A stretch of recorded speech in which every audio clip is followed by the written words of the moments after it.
I wanted to YOLO the portal on this one. I didn't really care for getting gold after augments or having an anvil component. At this point with the Jinx on my board and Rage Blade for items, I'm leaning pretty hard to go Zon this game. And we hit Warwick, and we get Robotic Arm as well, thanks to the new patch. I was almost so excited to go Zon, I almost just slammed Rage Blade right here. So this was a pretty tough augment choice for me. With Stars Are Born, I could have leaned and gone Jinx 3 a little bit hard. I haven't had much success with Shadow of Isles Crest. I love putting it on Shen. He gets a huge shield buff even just with 4 Shadow of Isles units. I don't really care for choosing Patient Study and racing the other ASOL players in the lobby. And then once Return on Investment showed up, I just had to choose Ravenous Hunter. Choosing Ravenous Hunter definitely meant that I was just going to go Zon. Like I was already leaning towards that direction, but this just solidified it. So I slammed the Rage Blade, and I forgot to mention that this is the Crown of Demacia portal. You can put the crown on a frontline unit or a backline unit, but if that unit dies, then your whole board gets wiped. My starting board is pretty strong because I did natural and Malphite 2 as well. I just want to note that I was too worried about what I should be putting on my board between Samara and Viego that I didn't move my Warwick, and that Warwick should not be in that position. He should either be on the left side of Malphite or just a hex behind him. The extra shield from Shadow Isles lets Malphite tank long enough that Jinx can just clean up the board. You would kind of think from this position that I would be trying to go hard on Warwick and get to Warwick 3 and make him my carry, but really throughout this game I'm just thinking he's just going to be a secondary carry if anything. My ultimate goal is to get Zeri on the board. It's really funny, somebody in my lobby starts pinging my board and says buy Warwick, like he thinks that I'm going to go Warwick 3, but little does he know that I don't care.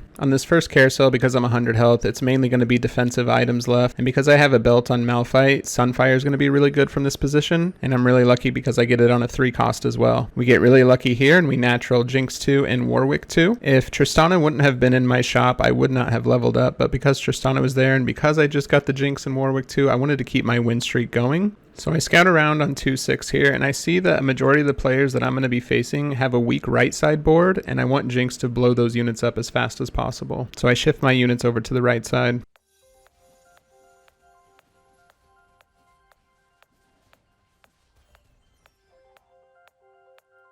While you're waiting for Krugs to start, it's a great time to scout around and just check if anyone's contesting you. So far in this game, no one's really contesting me at all with Jinx or Warwick or any kind of Zon build. Cloak and Atir here aren't the best. I am thinking from this point that I could build BT or Hodge and do something with the Warwick and the augment that I'm using for him. Building Runaan's is also great for Jinx if I can get a bow. Second round of augments. Prismatic augments can be kind of hard to choose from at times. I really liked the Harmonist combat augment, especially because I went Warwick augment first, so I wanted something that would still benefit the Warwick and the rest of my board. I'm at 100 health still right now, and I think I'm still going to be win streaking for a little while, so Tiniest Titans I don't think is an option at all. Unleashed is not an option. I'm not going for any sort of AP build. Again, I'm building for Zeri here. I'm honestly really stuck between Hedge Fund and Harmonist, so basically an Econ or a combat augment. So what I do is I make sure to scout everybody else and see if they're going straight combat augments or Econ augments, just to kind of gauge how the rest of the lobby's doing. Ultimately, I decide Hedge Fund. I am streaking still with 100 health. I could start losing here, and I'm still going to be able to Econ up faster than anybody else. I do use some of that extra Econ to level up to level 6 right away and throw Viego on my board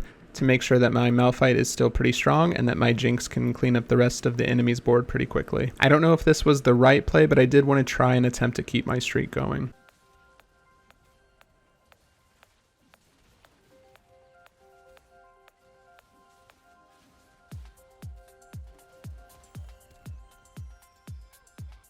Stage 3 carousel, I'm at 90 gold. I'm on an 8-win streak right now. Again, I'm probably going to get a defensive item at the very end of this carousel. I decided to go Cloak over Tier because I don't want to build blue buff, and because more defensive items at this point is going to help my Jinx and my Malphite. I did think for a little while that I wanted to keep the Cloak to go Runaan's, but I did want my win streak to keep going, so I just slammed Dragon Claw. So I'm going steady here at 100 gold just so I can get that top interest rate of 10 gold. I'm on a 9-win streak right now, and I know that I'm probably going to lose here soon because I'm not rolling down to make my board stronger or leveling up any faster. I'm just basically going off of all of the econ. I take the risk here and decide that the 10 econ is maybe not worth it and I should level up and put a Bastion on my field just to add some extra defense, and because I want to keep that streak going. I was actually able to scout ahead for this battle, and I put the Bastion and the Viego on the left hand side on purpose so I could divert the Poppy over to the left hand side so I could get Jerry's backline easier.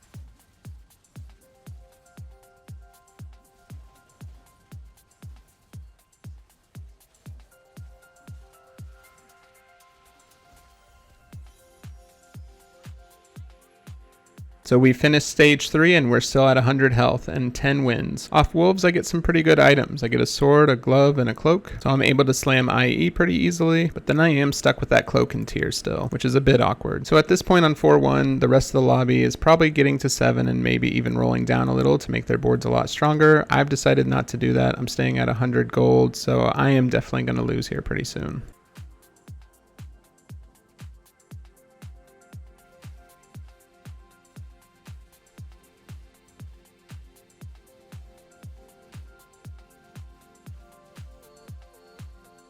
And there you have it, my first loss. And finally, the third set of augments. I thought about long distance pals for quite a bit, just because I could put Zeri on one side and Jinx on one side and make them both really strong. This late in the game, I don't care for a Bastion augment. I don't really care for the extra health, and I'm really torn between long distance pals and the Forge gloves. I decide if the next augment's not good, that I'm gonna go to the Forge gloves, and it's Jeweled Lotus, and this one's kind of hard too, because this seems like a pretty good augment as well, but I did just slam IE, so the Jeweled Lotus wasn't quite needed, and I didn't mention it, but the Challenger crest is not needed at all as well. The reason I was really leaning towards the Forge gloves is I wanted to put an Urgot on my board, and Urgot works really well with those gloves. I'm still greeding after the third augment here. I'm still at 90 health. I have 100 gold. I want to get to level 8. So after losing that battle, I decided that I'm going to level up to 8 and start my roll down. I could have probably sacked one more battle and then done my roll down, but I felt like I was getting kind of far behind the rest of the lobby. I get my Urgot and my Zeri. I get a little dizzy, so I stop my roll down around 70 gold. I have 4 Zon in right now. The other Zon augment's the one that gives Urgot extra resistance and defenses. My main goal at this point is to find a Zeri 2 and transfer all of Jinx items to Zeri. Because I still have so much health, the stage 4 carousel, I'm still going last. I have the choice between a belt and a sword and a cloak, but unfortunately the belt gets snatched up. That would have been really nice with the tier on my bench to make redemption, but I take the sword because I'm just going to build BT for Warwick. I mean, I might as well build some item for Warwick. I chose an augment based around him. At this point, I'm just kind of filling my board with really strong units until I can pull something together. I'm trying to decide what I want my final board to be, and I'm leaning towards a Zon type challenger board. I'm able to get this random 4 challenger board put together. I did want to drop the Jinx and eventually put in the Zeri, but I'm not going to drop a Jinx 2 for a Zeri 1.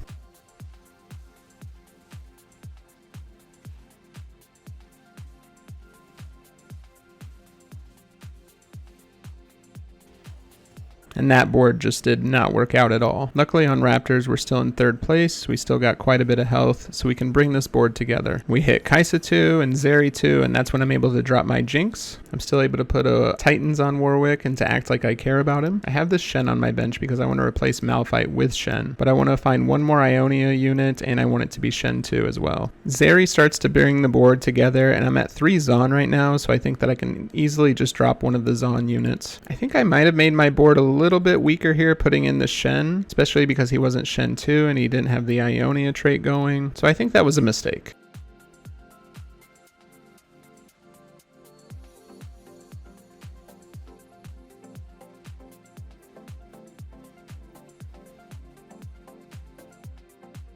I'm slowly starting to build up to Zeri 3, and I still have about 90 gold. As I start to do a little bit roll down, I hit Zeri 2, and now I'm only 3 Zeris away. At this point, I think I am still greeting it pretty hard, sitting on 70 gold. I'm taking a lot of damage each round, and I'm finally down to 17 health. I decide that I want to go with the Challenger emblem because I want to get Jinx back on my board so we can get the Gunner trait going. So that way I'm able to drop Samara as well and still have 4 Challenger. I know that there's a possibility that I might die next round, so I full send my gold and I start to roll down. I hit the Jinx, I put the Challenger emblem on, and I'm able to get that defensive mod back on Urgot. Shen 2 helps a lot as well.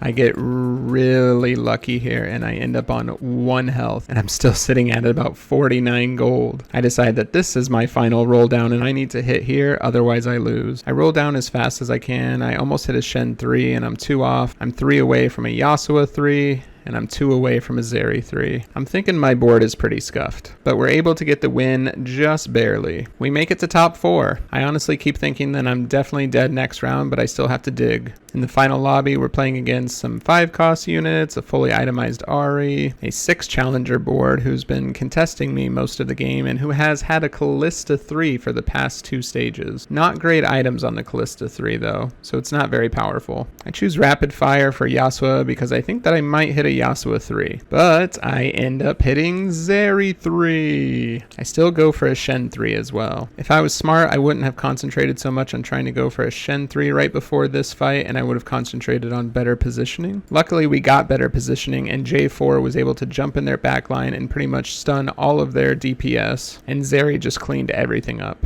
I'm able to scout my opponent and see that they have a Zephyr on their Karma and that they're trying to Zephyr my Zeri.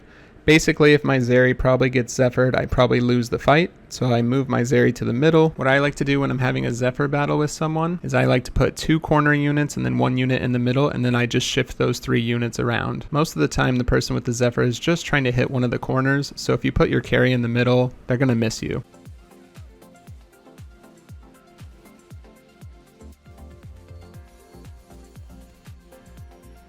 We're down to the final 3. I'm still holding on for Shen 3, but I am out of gold finally. We're going against the Callista Challenger, who doesn't have, again, great items, 2 Gunblades, and then a Demacia 8 board. Both boards really aren't that scary. The Demacia board only had a Kale 2 and an Ari 1, and had a Lux 2, but no items on the Lux. Honestly, on the Demacia board, he would have been a lot stronger if he would have just transferred the Ari items over to the Lux 2, and then had that extra Ari on his bench come on instead. I think his Lux would have done a lot more damage, which is what he ends up doing anyways. He still keeps the Giant Slayer on the Ari. I think that's a pretty good call. He's able to get a Radiant Hexblade from the Demacia units, and I guess it still doesn't do much to help him. And the other player loses their fight, and I end up getting first place with a Zeri 3, 4 Zon, and 4 challengers. Thank you so much for watching. I hope this video has been helpful for you. If you have any questions, feel free to leave them in the comments. Make sure to subscribe for more TFT content. Cheers!